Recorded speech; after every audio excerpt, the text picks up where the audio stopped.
Look at me. I'm the last person standing. I'll carry you. Hold on to me for dear life.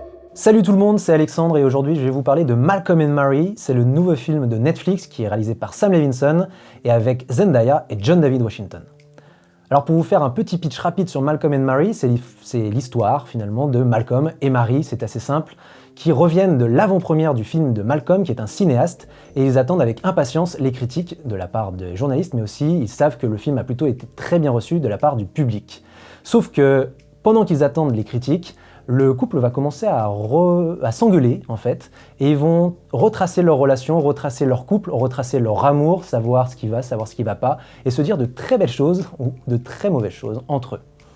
Alors Malcolm and Marie, c'est le troisième film de Sam Levinson, c'est un réalisateur qui a réalisé Another Happy Day, qu'à peu près personne n'a vu en France et personne dans le monde, a priori. Ensuite, il a réalisé Assassination Nation, que nous, on avait beaucoup aimé à écran large lors de sa sortie en 2018. Mais si vous n'avez pas vu ces deux films, vous le connaissez sans doute pour une chose, c'est Euphoria, la série sur HBO, puisque c'est lui qui en est le créateur. Et justement, c'est parce que Euphoria n'a pas pu avoir de saison 2, ou en tout cas que le tournage de la saison 2 a dû s'arrêter, que finalement Malcolm and Marie est né. C'est finalement assez particulier les circonstances de sa naissance à Malcolm and Marie, puisque, comme je vous disais, la saison 2 de Euphoria a dû s'arrêter en plein tournage à cause du Covid, évidemment. Voilà, ça a arrêté énormément de choses à Hollywood, dont la saison 2 de Euphoria. Et du coup, au lieu de ne rien faire, Zendaya et Sam Levinson ont réfléchi à ce qu'ils pouvaient faire ensemble, autre que Euphoria. Et c'est là que Zendaya a eu l'idée de faire un petit film avec Sam Levinson dans un petit comité, puisque finalement, il y a des protocoles sanitaires à respecter, il ne pouvait pas être plus de 12 sur le tournage en même temps, plein de choses comme ça. Et du coup, ils ont tourné en secret, entre juin et juillet 2020, Malcolm and Marie, tous ensemble, donc seulement John David Washington, Zendaya, Sam Levinson et quelques membres d'une équipe très restreinte. Et ce qui est vachement intéressant par rapport à toutes ces restrictions, c'est que Sam Levinson, les contraintes, eh ben, ça lui donne de la créativité. C'est-à-dire que, comment dire, Sam Levinson, on a pu le voir avec les épisodes spéciaux de Euphoria, qu'il a tourné juste après Malcolm and Marie, que ça lui a permis de décupler sa créativité, d'être plus inventif et de, du coup, se donner, par rapport à ses contraintes, de tout décupler dans ses pensées. Je m'explique. Dans les épisodes de Euphoria, normalement, il y a beaucoup d'exubérance, il y a beaucoup de couleurs, il y a beaucoup de lieux qui sont donnés. Dans les épisodes spéciaux, eh ben, c'est un huis clos.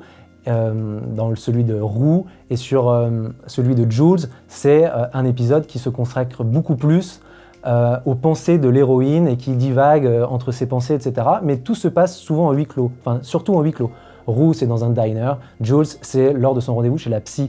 Et ben, Malcolm and Marie, c'est de la même manière Sam Levinson qui va se servir de ses contraintes pour aller ailleurs que ce qu'il sait faire. Et du coup, il y a eu beaucoup de... C'est un film qui s'est finalement créé sur le tas, au moment du tournage. Il y a des anecdotes comme ça qu'il a données en interview, mais Sam Levinson, à la base, il ne savait pas trop comment le tourner. Ils ont commencé à la dolly, donc c'est finalement une caméra qu'on met sur une machine qui roule sur des rails ou sur des roues. Et au bout de la fin, lors de la fin de la première journée de tournage, il s'est regardé avec son chef-op et ils ont dit « mais en fait, ça ne va pas du tout ce qu'on fait, il faut qu'on jette tout à la poubelle, il faut qu'on trouve ailleurs, on va droit dans le mur ». Le lendemain, ils se disent « on va caméra à épaule, on change tout », ils disent à John David Washington et Zendaya « on change tout, ça ne va pas ». Et en fait, en soirée, ils leur disent « super, on a tout en boîte ». Et le chef-op et Sam Levinson, ils sont en mode « non, ça ne marche pas du tout non plus ». Et du coup, le film s'est créé de cette manière, en avançant, pendant qu'ils étaient face à leurs contraintes, à trouver un moyen d'exprimer exactement ce qu'ils avaient envie de faire. Ça donne finalement un huis clos, sublimement beau dans son noir et blanc somptueux, tourné en 35 mm, et ça en résulte à, du coup, un duo, Zendaya et John David Washington, qui s'engueulent, qui s'aiment, qui se haït, et plein de belles choses. Du coup, lors de son annonce par Netflix, Malcolm and Marie a finalement été comparé comme un Marriage Story bis, décrit comme un Marriage Story bis.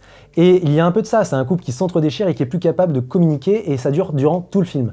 Mais il y a aussi évidemment beaucoup de Cassavetes, Faces, beaucoup de Bergman et ses scènes de la vie conjugale, et énormément, je pense que c'est la plus grande influence de Sam Levinson, de Qui a peur de Virginia Woolf de Mike Nichols. Au-delà de ça, Sam Levinson, ce qui est intéressant, comme je vous le disais, c'est qu'il sait se servir des contraintes, de ces exigences qui lui ont été données par rapport à la situation sanitaire. Et Malcolm & Marie est construit ainsi que quasiment dès l'ouverture, il y a un plan séquence qui observe les personnages depuis l'extérieur. Ils sont en train de discuter, lui est dans le salon, elle est en train de fumer sur le perron sa cigarette, et la caméra reste à distance, et met les personnages surtout à distance. Ils ne sont jamais au même moment dans le cadre, ou en tout cas très peu, juste pour passer de l'un à l'autre.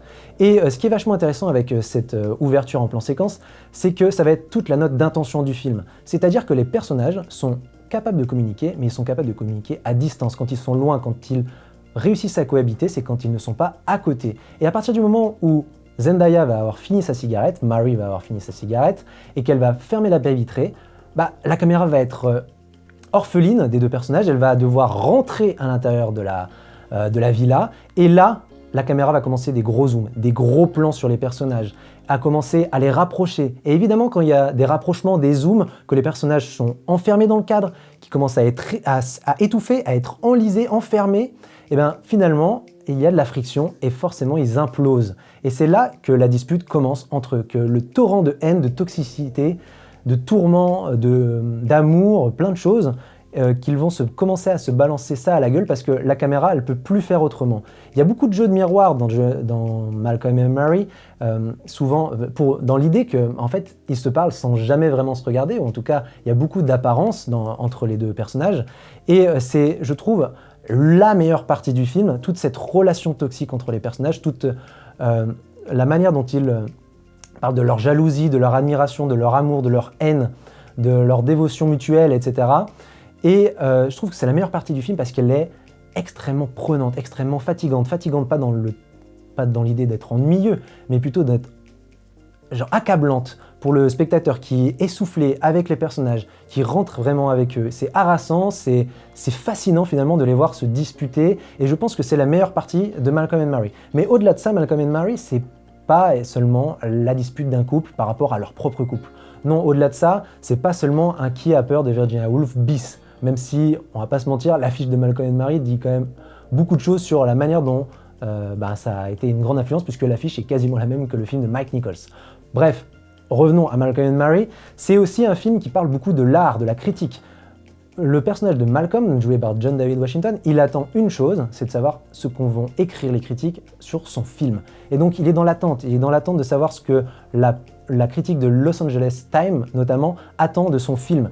Et au-delà de ça, ça va l'amener à une réflexion sur la légitimité artistique. Moi, en tant que réalisateur noir, est-ce que je peux finalement parler d'une personne blanche ou inversement? Est-ce que Sam Levinson, évidemment, il parle de lui. Sam Levinson, est-ce que lui, en tant que réalisateur blanc, est-ce qu'il peut parler aussi bien qu'un réalisateur noir d'un personnage noir ou d'une jeune fille toxico alors que lui ne l'a pas été, etc. Sam Levinson a été toxico, mais c'est une autre histoire. Et du coup, ce qui est intéressant, c'est qu'il y a beaucoup de questionnements sur le male gaze, sur la représentation des femmes au cinéma à Hollywood en ce moment, sur la légitimité des critiques, à faire des critiques, à s'exprimer sur l'art. Et même si c'est intéressant, je trouve que ça met le film le cul entre deux chaises plutôt.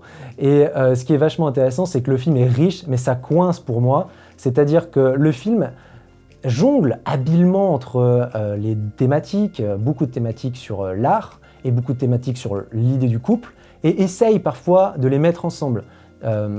Finalement, Sam Levinson, au-delà de parler de la critique, de l'art et finalement du couple, il parle de la création, de l'idée de créer, de l'inspiration, parce que Zendaya est finalement un peu une muse pour Sam Levinson, puisqu'il l'a fait exploser, et lui-même a explosé grâce à Euphoria. Et du coup, il la retrouve ici, et finalement, le film parle de ça. Comment Mary est une muse pour Malcolm, et comment Malcolm a été un sauveur aussi pour Mary d'un autre côté. Mais je trouve que ça fonctionne moins bien.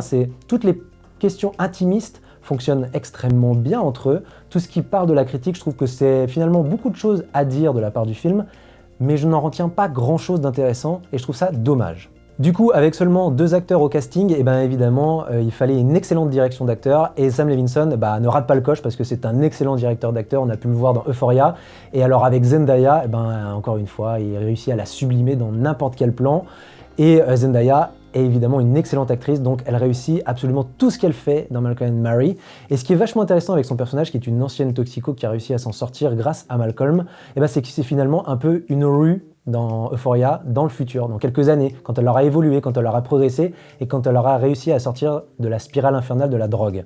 Et ce qui est surtout intéressant avec Zendaya, c'est qu'elle est capable de tout jouer, c'est-à-dire qu'elle a une fragilité et en même temps elle est capable de dominer le personnage de Malcolm avec un naturel qui est assez déconcertant pour une aussi jeune actrice.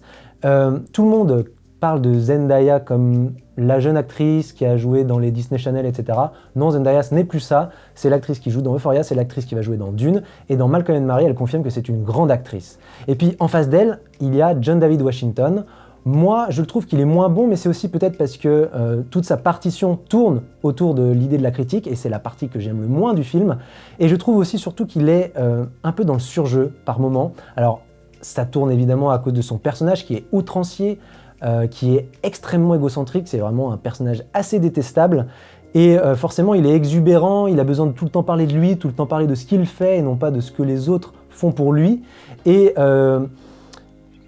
il est très bon, il est un peu dans le surjeu je trouve parfois, peut-être que c'est voulu de la part de Sam Levinson parce que le personnage est outrancier, mais je trouve que ça fonctionne un peu moins bien, même s'il est franchement plutôt bon.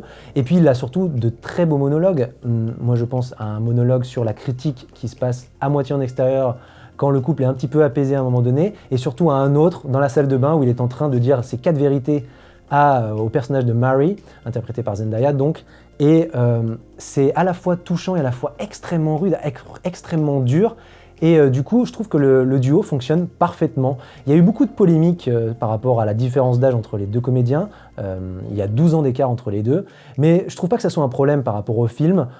C'est un film qui parle, au-delà d'un couple, qui parle de l'artiste et sa muse. Et du coup, je trouve que ça fonctionne extrêmement bien entre les deux. Même s'il y a cette différence d'âge, je trouve que le duo est parfait, tout simplement. Voilà, donc pour conclure sur Malcolm and Marie, qu'est-ce qu'on pourrait en dire? C'est un film extrêmement intéressant, extrêmement fascinant, extrêmement dur sur la relation de couple, et en même temps qui se perd un petit peu dans plein de choses, notamment quand il parle de toute l'industrie hollywoodienne. Mais s'il y a une chose dont on peut être sûr, c'est que Zendaya et John David Washington sont excellents. J'ai un petit peu critiqué John David Washington, mais il est plutôt très bon dans le film. Et que si Netflix doit miser quelque chose pour les Oscars, c'est surtout la performance de ces deux acteurs. Voilà, j'ai trouvé que le film était convaincant, même si parfois il y a pas toujours, il y a des choses qui ne m'ont pas vraiment plu, mais c'est assez peu par rapport à tout ce que réussit Sam Levinson dans son film concernant les tourments de ses personnages, etc. Voilà, donc j'espère que cette vidéo vous aura plu, qu'elle vous aura donné envie de voir Malcolm and Marie. N'hésitez pas à liker, à vous abonner à la page YouTube de Écran Large, et aussi à Écran Large sur le site, pourquoi pas, hein, à nous laisser des commentaires pour nous dire si c'était bien comme vidéo, si vous avez aimé Malcolm and Marie, si vous avez vu un autre film que vous aimeriez bien qu'on fasse une vidéo dessus, et puis surtout si vous avez envie de me revoir dans les prochaines vidéos. Et à bientôt sur Écran Large. Stop!